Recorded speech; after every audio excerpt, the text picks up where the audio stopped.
He refused to eat because he thought it was filthy, but that same night, he discovered his grandmother's terrifying secret. After finishing his engineering degree in the big city, Ethan set out on the journey back to his hometown for the first time in 4 years. It was a remote place hidden among the mountains, with dusty streets and adobe houses that looked as if time had stopped there. For him, going back was not a dream. It felt more like a burden, but Helen was still there. She was his grandmother, the woman who had raised him all by herself. She worked the land with her own hands just to give him a chance to study, a future, and a better life. While he was learning in modern classrooms, she endured the cold, the hunger, and the exhaustion in silence. To welcome him home, she made a sacrifice that meant everything to her. She killed the last chicken she had, lit the wood stove, and cooked a thick soup in her old clay pot. The warm smell quickly filled the whole house, carrying the scent of home. When Ethan sat down at the shaky old table, she served him with a proud smile on her face, but he did not see the effort. He did not see the love.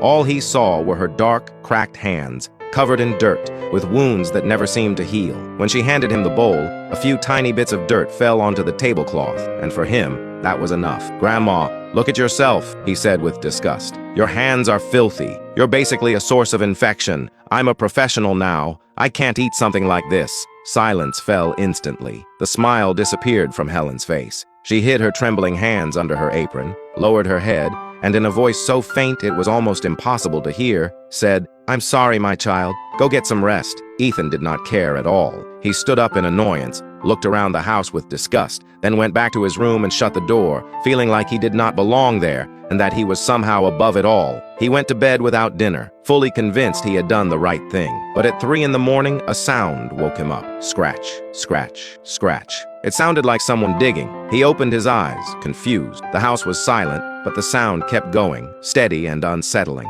He got up, walked slowly to the door, and then he saw her. In the yard, his grandmother was on her knees, digging into the ground with her bare hands. No gloves, no tools. Only the same hands he had rejected. A chill ran through Ethan's body. He stepped a little closer in silence, and that was when he understood. Helen was not digging by accident. She was burying something wrapped in an old cloth, something that looked like a box. Ethan's heart started pounding wildly. Suddenly, his grandmother stopped. She slowly turned her head, as if she had known all along that he was standing there. And in that moment, Ethan stopped seeing a weak old woman. He started seeing something he could not explain, something that made his blood run cold. What was Helen hiding? Like and share if you want to see the final part.